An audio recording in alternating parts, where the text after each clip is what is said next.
Gabby, the happy holiday girl. Who says you have to wait until certain times of the year to get to celebrate? When every day's a holiday, we can combat stress and have more opportunities to have fun with our friends and family.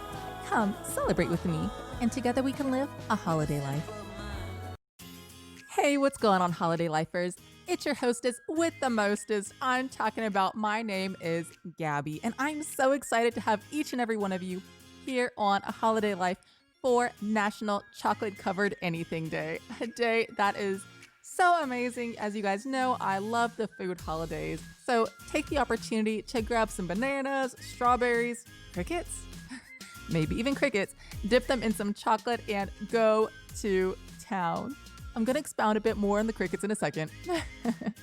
I'm going to keep today's podcast super short because we're in the last 9 days before Christmas. So exciting. I've got presents to wrap, guys. So let's not delay. Let's get to the podcast of the day. As you all know by now, each one of my days starts with a bit of research. I think really deeply into what I'm going to talk about. And I tried to find new information that I didn't know previously. So it was kind of neat whenever I came across this article on blueocean.net. It says, "Can chocolate-covered insects save the world?" It's by Robert Frerck. And I'm going to quote his excerpt from his blog post right now.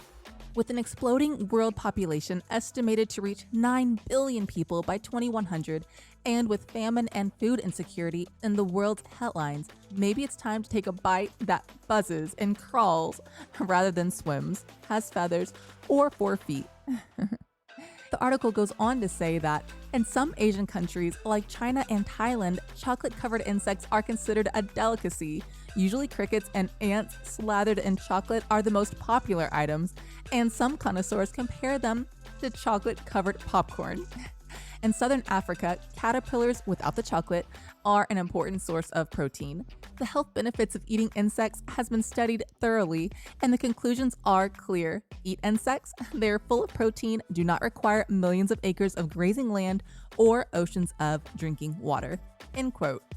It's pretty interesting. Now, this is not the first time I have been informed of people eating insects and how that can really impact climate change and further be able to impact how we view food scarcity around the world. Now, I'll tell you a little story, guys. In high school, I was part of this fundraising team that went out into the community and tried to raise money for various causes. The week of fundraising was called Double Wolf Dare Week, where a group of students went around to other classmates, agreed to do dares in exchange to raise money for various causes. Now, I did the dares from my high school mates, but you also had to go out into the community and do your best to raise money from businesses.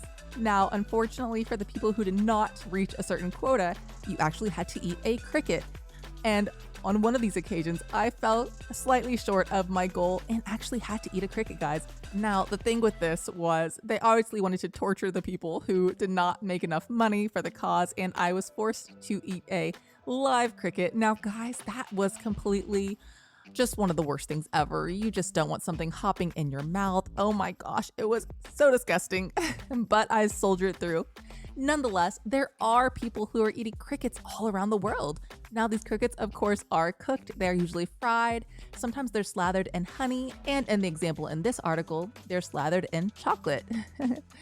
But knowing that crickets are a great source of protein, and to put that protein in perspective for you, exoprotein.com says crickets are 60% protein by weight. Let's say you eat 100 grams of cricket, 60 grams is pure protein.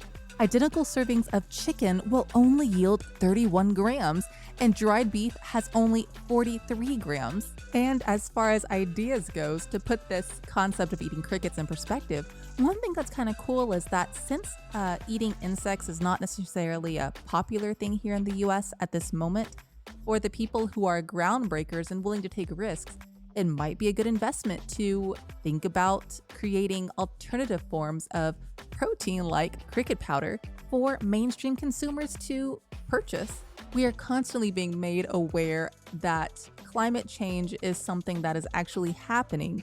And if you listen to some of my older podcasts from last week with International Mountain Day, I talk about how the mountains are being impacted by our carbon dioxide released into the atmosphere, thus impacting the indigenous cultures who live in those mountain communities. So, just food for thought. Maybe, just maybe, if you're interested in the cricket concept, you can do a bit more research and maybe start your own cricket farm.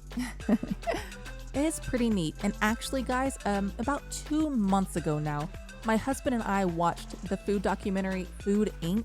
I had never seen that before, and knowing how much land is being dedicated toward cattle ranchers in this country and the types of practices that are being put forward by some of the larger agricultural corporations in this country. And as a side note, I'm not talking about all farmers though, because the documentary makes sure that viewers are aware that not all cattle ranchers practice the same types of ethics when raising and breeding their cattle and how they butcher it for sale.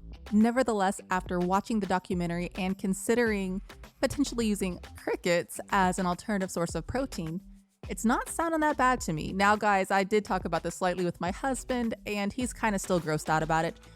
Maybe I'm just a bit more open-minded. I mean, I guess I did eat the original cricket, so it's not the end of the world to add a couple more into my diet. Now, I don't suggest going out into your backyard, grabbing a cricket and frying it up, no, but you can actually go to Whole Foods and try some roasted crickets there. And I know that might not be something that you would naturally think about eating. We don't exactly eat crickets in our culture, but times change, people change, and maybe, just maybe, it's time for our food to change too. Maybe not, you could disagree. It's just food for thought. And now it's time for our PB&J moment of the day. Take the time to go to the grocery store and grab something that's chocolate covered. If you have a fondue mountain at home, grab some chocolate, melt it, and go to town. I'm talking about make chocolate covered strawberries. You can grab the pretzels. You can even grab some candy cane, maybe from your Christmas tree, dip it in the chocolate and have chocolate covered candy canes. The varieties are endless. Well, what do you think? Are chocolate covered crickets, maybe, just maybe, something you try today? Head on over to aholidaylife.com now for more holiday fun. There you can sign up to receive a free monthly calendar full of fun holiday activities for every day.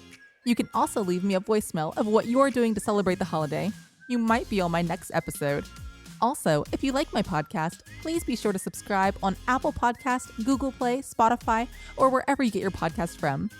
You can follow me on social media by using @AHolidayLife on Facebook, Twitter, and Pinterest, and @AHolidayLife Podcast on Instagram. And for more holiday fun, head on over to my sister podcast, Holiday Trivia, to give my trivia questions a shot. If you get 3 or more out of 5 questions correct, you're well on your way to becoming a holiday lifer. Until next time, keep celebrating the holidays, stay safe, and live a holiday life. I'll talk to you tomorrow.